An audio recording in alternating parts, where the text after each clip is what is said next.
우리 다 함께 1월의 말씀을 암송하시면서 하나님 앞에 예배자로 나아가시겠습니다. 여호와여, 내가 주께 대한 소문을 듣고 놀랐나이다. 여호와여, 주는 주의 일을 이 수년 내에 부응하게 하옵소서. 이 수년 내에 나타내시옵소서. 진노 중에라도 긍휼을 잊지 마옵소서. 아멘.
하나님께서 오늘 우리에게 주신 말씀은 사도행전 21장 1절로 16절까지의 말씀입니다.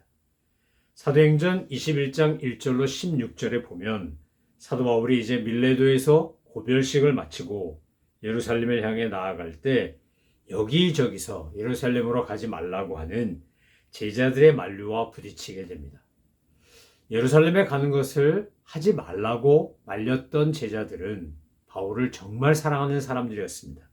그들이 사도 바울을 너무나 사랑했기 때문에 예루살렘에 가면 보나마나 뻔한 정말 나쁘고 악한 자들에 의하여 핍박받고 잘못하면 죽임을 당할 수도 있고 결박당하고 고생할 것이 너무 뻔했기 때문에 그들은 사도 바울이 예루살렘으로 가는 것을 하지 못하도록 가로막고자 했습니다. 바울에게 있어서 인생의 목표이자 삶의 목적은 주님께서 주신 은혜의 복음을 증거하는 것이고 그것을 위해서라면 그는 온갖 수고를 마다하지 않던 사람이었습니다.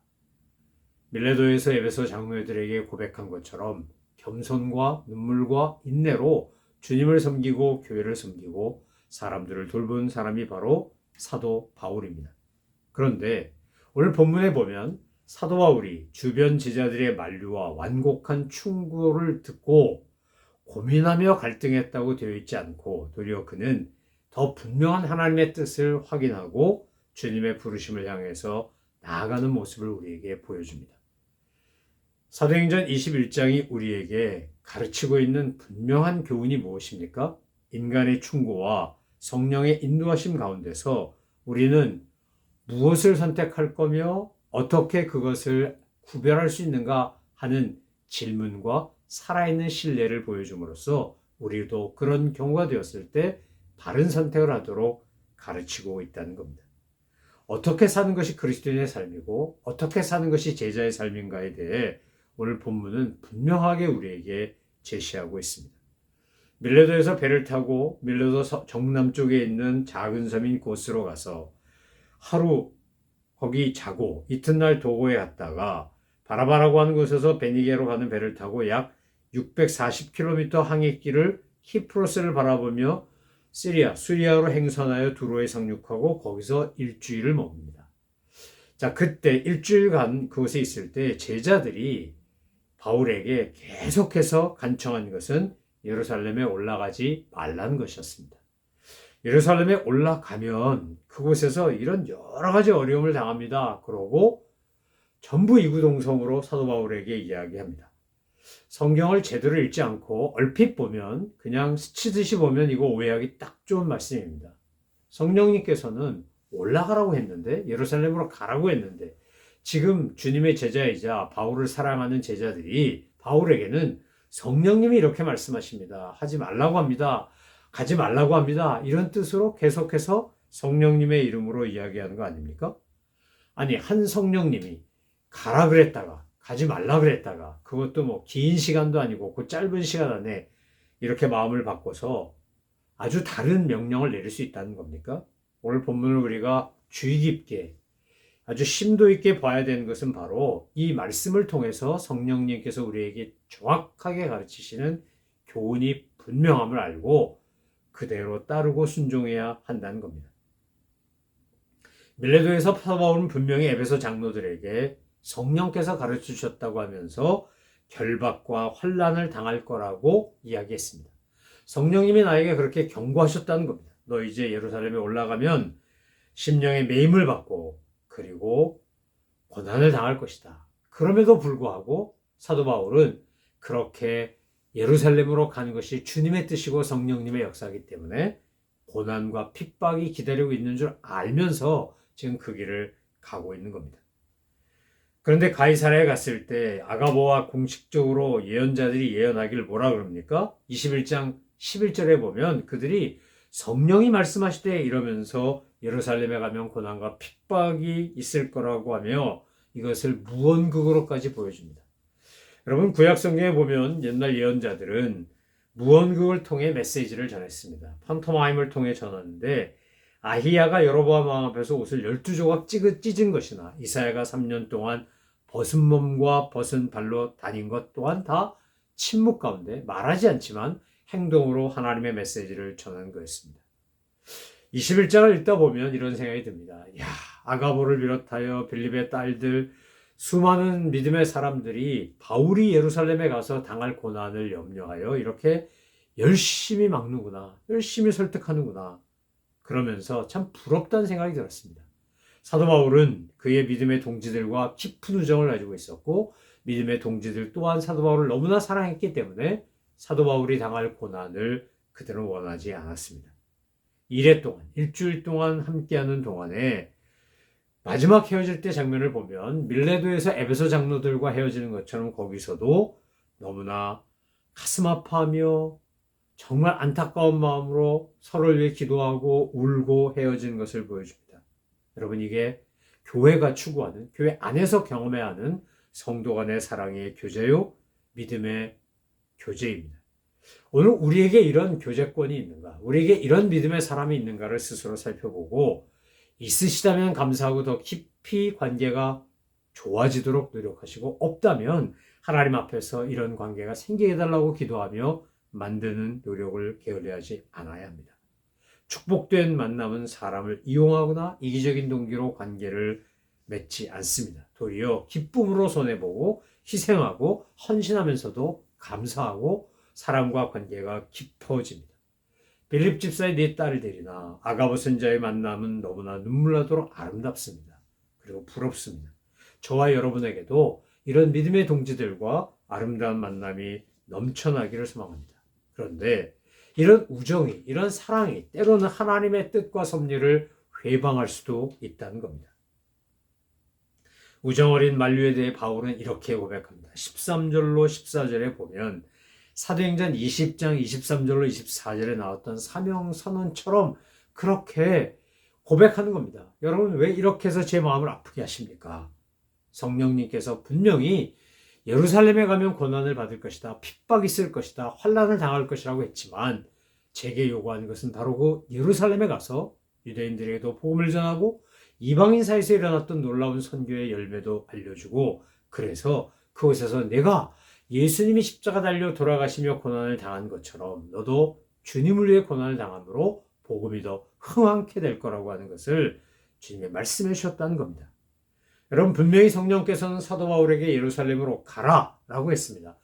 그냥 가라고 하지 않고 그곳에 가면 고난과 역경이 있을 거다, 환난과 핍박이 있을 거다 분명히 말씀해 주셨습니다.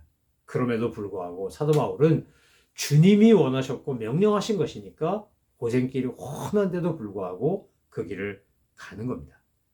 성령께서 한 번도 바울에게 예루살렘에 가지 마라 이렇게 하신 적이 없다는 겁니다. 지금 아가보라든지 빌립의 네 딸이라든지 이런 사람들이 여러 가지 무언것과 예언을 통하여 바울에게 이야기하고 있는 것은 성령님의 뜻을 전하는 것에다가 자기의 생각까지 얹어서, 그래서 바울의 고생길을 막으려고 하는 겁니다. 희생을 막으려고 하는 거죠. 이것이 정 때문인데, 사랑 때문인데 여기서 그만 인간은 실수하고 마는 겁니다. 가지 마십시오. 거기 올라가면 안 됩니다. 이렇게 만류하는 아가보나 빌립의 네 딸이나 믿음의 사람들의 이야기를 읽다 보면 우리는 가이사라 빌립보에서 베드로가 신앙 고백을 했기 때문에 예수님이 그를 가리켜 너는 반석이다, 너는 페트로스, 베드로다, 내가 너의 신앙 고백 위에, 이 반석 같은 신앙 고백 위에 교회를 세우겠다고 하면서 정말 기뻐하시고 큰 칭찬을 하셨습니다. 그런데 그런 주님의 칭찬을 받고 난 뒤에, 축복을 받고 난 뒤에 그 다음에 베드로가 했던 행동은 뭡니까? 주님이 십자가를 지고 고난을 당해야 된다고 했을 때 그리 하지 말라고, 그렇게 하면 안 된다고 뜯어 말리는 거 아니었습니까? 베드로가 주님 사랑했으니까 그런 거지 미워하는데 그랬겠습니까? 그런데 인간적인 사랑이 도리어 사탄의 도구 노릇이 될 수 있다는 겁니다.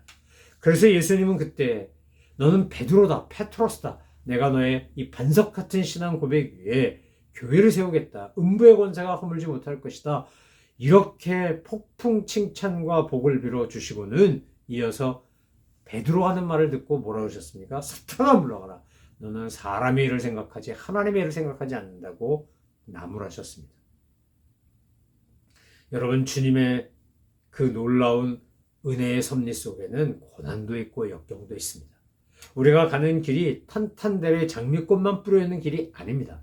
믿음으로 가는 길에는 가시밭길도 있고 돌짝길도 있고 정말 엄청나게 힘들고 외롭고 아픈 길도 준비되어 있고 우린 그거를 통과해야만 합니다. 성령께서 사도 바울에게 예루살렘 올라가면 안 된다고 하신 적이 없기 때문에, 도리어 고난과 역경이 있을 거라고 하셨기 때문에 사도 바울은 지금 각오를 하고 가고 있는 것입니다. 오늘 우리도 믿음의 길을 걸어갈 때 각오하고 가야 합니다. 중요한 것은 성령께서 바울에게 명령하신 것을 지키는 것이고 성삼일체 하나님의 인도하심을 따라 순종하는 것입니다. 우리 제자들의 충고 중에 성령께서 말씀하셨다, 성령께서 지시하셨다라고 하는 것은 하나님의 말씀이 아닌 인간의 말을 이렇게 하나님의 이름을 빙자하는 겁니다. 이러면 이게 망령되이 일컫는 것이 되고 맙니다. 두로 지역 제자들이나 가이사랴에서 왔던 아가보가 만약에 성령의 지시대로 예언하고 무언가를 했다면 이렇게 얘기하는 게 옳습니다. 바울 사도님, 이제 올라가시면 이런 고난이 있습니다. 당신 이러다가 맞아 죽을 수도 있고 고난을 당할 수 있고 감옥에 갇힐 것이고 너무나 힘든 시간을 보낼 겁니다. 그러니 이 고난과 역경을 각오하고라도 가시겠습니까? 이렇게 말했으면 옳은 겁니다. 그런데 가지 마세요. 이런 것은 잘못된 겁니다. 이건 하나님의 뜻이 아닙니다. 여러분, 죽기를 각오한 사람에겐 두려움이 없습니다. 죽기를 각오한 사람에겐 불편한 것도 없습니다. 사명을 따라 사는 사람에게는 주어진 환경이나 조건이 아무 문제가 되지 않습니다. 사랑하는 성도 여러분, 오늘 우리가 가는 이 인생길, 우리가 가는 인생의 걸음걸음마다 하나님 우리에게 합당한 사명과 소명을 주시며 우리를 거룩한 주님의 종의 길로 인도하십니다. 문제는 우리가 고난과 역경이 있는 것을 알고 그 길을 가는 것이고 알지 못하고 가는 것이 아니라는 겁니다. 그런데도 불구하고 막상 고난과 역경이 오면 우리는 그것을 안 하려고 하거나 포기하거나 도망가려고 합니다. 오늘 바울을 통해 우리가 배우는 것이 무엇입니까? 주님이 주신 부름의 길, 사명의 길, 십자가의 길은 힘들고 어려워도 가는 것이고 괴롭고 아파도 가는 것이고 주님의 나라를 위하여 헌신하고 희생하면서 핍박과 모욕과 수치와 고난을 당하면서도 그 길을 가는 겁니다. 묵묵히 십자가를 지고 골고다를 향해 가신 주님처럼 오늘도 저와 여러분이 그렇게 믿음의 길을 걸어가면 끝까지 순종하며 주님의 길을 따르면 주님께서는 오늘 우리를 통해 영광을 받으시고 우리는 주님의 거룩한 도구로서 하나님의 나라를 세워가는 으뜸가는 일꾼이 될 것입니다. 하나님께는 칭찬받고 사람들에게는 존경받는 귀한 주님의 자녀로 주님의 일꾼으로 살아가시는 우리 모든 믿음의 식구들 되시기를 소망합니다. 기도하겠습니다. 하나님 아버지, 사탄은 언제나 우리가 가는 믿음의 길을 회방하고 가지 못하게 하려고 합니다. 예수님을 위해 살지 못하게 합니다. 친구를 통해, 나 자신을 통해, 다른 사람을 통해, 습관이나 전통과 같은 것을 통해 신앙의 삶, 순종의 삶을 방해합니다. 주님, 저희들을 긍휼히 여기시고 오셔서 도와주시고 주님이 원하시는 믿음의 길을 끝까지 달려가고 의의 면류관 받았을 때까지 선한 싸움에서 승리하는 저희 모두가 되게 하여 주옵소서. 감사드리며 예수 그리스도의 이름으로 기도 올리옵나이다. 아멘. 하늘에 계신 우리 아버지, 아버지의 이름을 거룩하게 하시며 아버지의 나라가 오게 하시며 아버지의 뜻이 하늘에서와 같이 땅에서도 이루어지게 하소서. 오늘 우리에게 일용할 양식을 주시고 우리가 우리에게 잘못한 사람을 용서해 준 것 같이 우리 죄를 용서하여 주시고 우리를 시험에 빠지지 않게 하시고 악에서 구하소서. 나라와 권능과 영광이 영원히 아버지의 것입니다. 아멘.